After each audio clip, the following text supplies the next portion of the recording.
이 청문회를 한다는 거는 국민들에게 미래에 대한 희망을 줘야 된다고 저는 생각합니다. 더군다나 청문회가 마무리되는 시점이 되면 저 사람 검찰총장 되면 앞으로 우리에게 희망이 있겠구나. 검찰 수사를 믿을 수 있겠구나.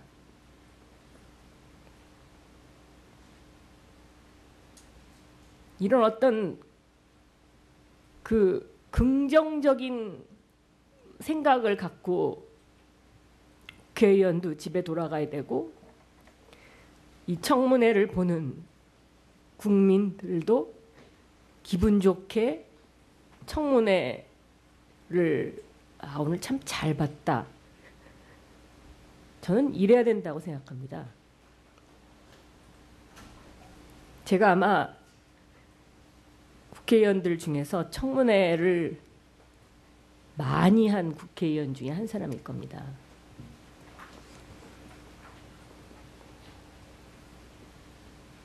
굉장히 죄송한 말씀이지만 오늘 청문회처럼 이렇게 후보자가 그랬는지 아니면 후보자 준비팀이 그랬는지는 모르지만 교묘하게 지능적으로 자료 이렇게 안 낸 경우가 없었습니다. 제가 오늘 요구한 자료는 중요한 자료들입니다. 그런데 지금 이 시간까지도 제가 받은 게 없습니다.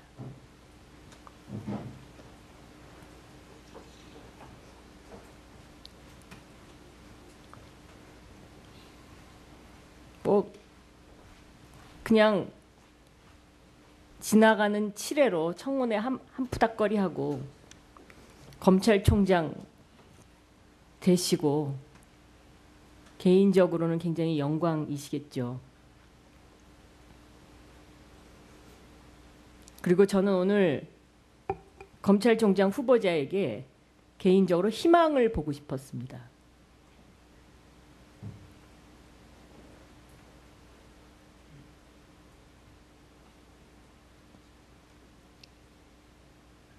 그런데 검찰의 중립성, 객관성 이런 거를 질문하는 질의도 그렇고 조현호 경찰청장 문제에 대한 답변도 그렇고 비상장 주식에 관한 답변도 그렇고 에리카 킴 사건도 그렇고 어쩌면 그렇게 답변 하나하나가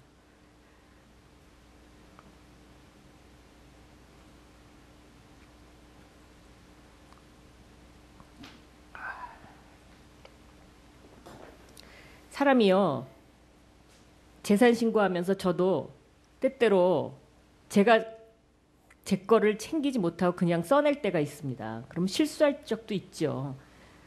그래서 그 실수에 대해서 어떤 진정성이 느껴지면 저희가 그냥 공격은 하지만 그냥 지나갑니다.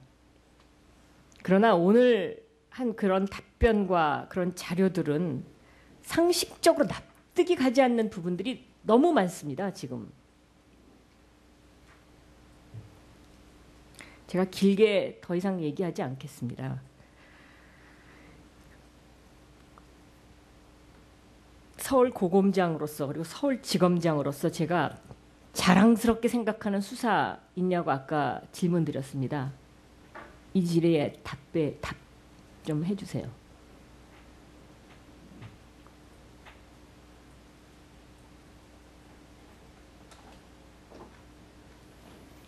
가장 자랑스럽게 생각하는 수사가 뭔가요?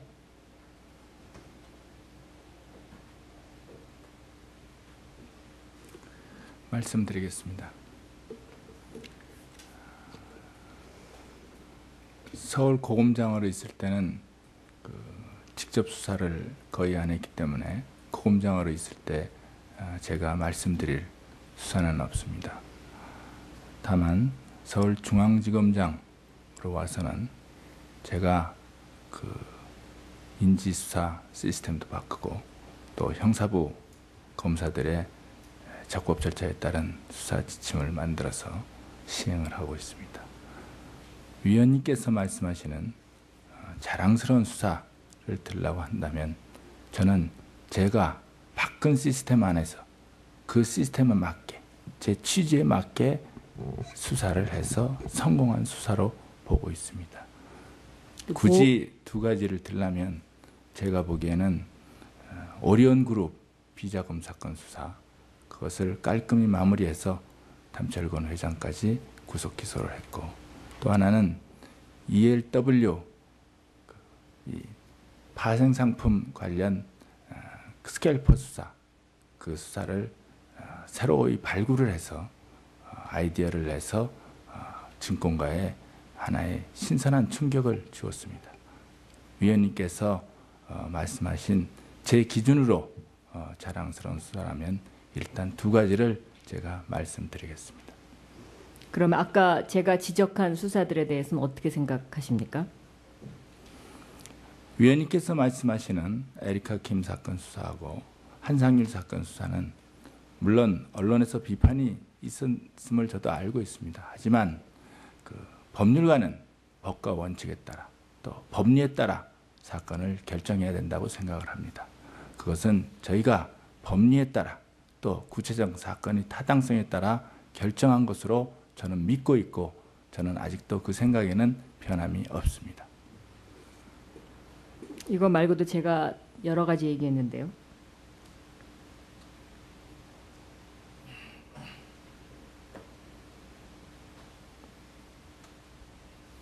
박원순 사건 말씀드릴까요?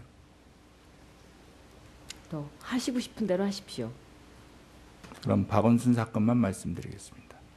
박원순 사건은 제가 서울 고검장으로 있을 때 그 국가기관이 처음으로 개인을 상대로 명예훼손으로 소송을 제기한 손해배상 민사사건입니다.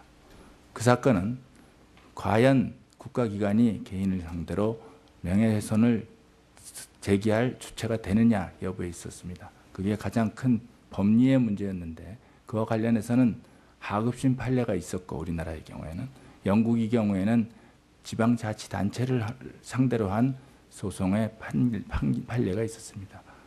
요체는 악의적으로 허위 사실을 유포한 경우에는 그 소송 주체가 될 수 있다는 것입니다. 저희는 그 박원순 이사장이 또 희망제작 이사장이 언론 보도를 인터뷰를 하면서 두 가지 사실, 그 행안부에서 용역 준 사실, 또 하나은행에서 금융 지원을 할 때 그 희망제작소에 금융을 지원 안 한 사실, 그 두 가지 사실에 대해서 사유에 관해서 전혀 사실과 다른 허위의 사실을 인터뷰함으로써 국가기관의 명예를 훼손했다고 판단을 해서 저희가 소송을 했습니다.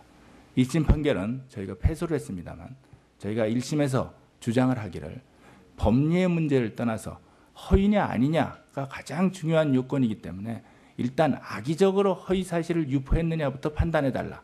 그래야 그 다음에 그 소송 주체가 되느냐라는 것을 누차 강조를 했습니다. 그런데 1심 판결을 보시면 알겠지만 거기에 대한 판단을 전혀 하지 않고 법리적으로 소송 주체가 될 수 없다고 막연히 판단했습니다. 저희는 그 판단에는 동의할 수 없습니다. 그래서 저희가 항소를 했고 항소 이유를 먼저 악의적으로 허위 사실을 유포했느냐 여부가 전제가 돼야 판단이 가능한 것이지 그거를 안 했으니까 심리 미진이다 이렇게 해가지고 항소를 했습니다. 그래서 항소심에서는 현명한 판단이 내릴 것으로 믿고 기다리고 있습니다. 마무리하시죠. 아마 지금 답변하시는 거를 듣고 국민들이 판단할 겁니다.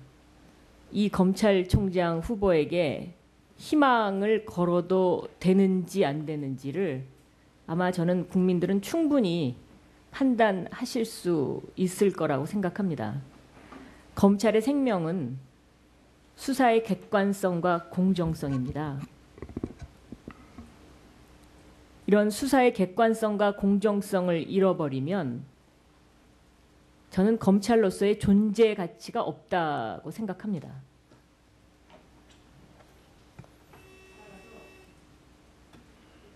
네, 1분 마무리를 하시죠. 따라서 앞으로 검찰총장이 되시면 보다 정직하고 공정하고 객관적인 수사를 위해서 애써주시고 그것이 잘 되지 않을 때는 사퇴할 각오로 일해 주십시오. 잘 알겠습니다. 대한민국 국민을 위해서 일해 주세요. 예, 잘 권력을 보고 일하시지 말고요. 제가 드리는 부탁입니다. 예, 유념하겠습니다. 그리고 지금 이 정부 들어서 끊임없이 지속되고 있는 BBK 보훈 인사 이게 어디까지 가는지 제가 보겠습니다. 그리고 TK 고대 인사 이것도 어디까지 가는지 제가 보겠습니다. 그리고 검찰총장 후보도 그 TK 고대 인사에서 제외될 수 없는 분이라는 것을 항상 생각해 주시기 바랍니다. 예, 의원님 말씀 잘 들었습니다.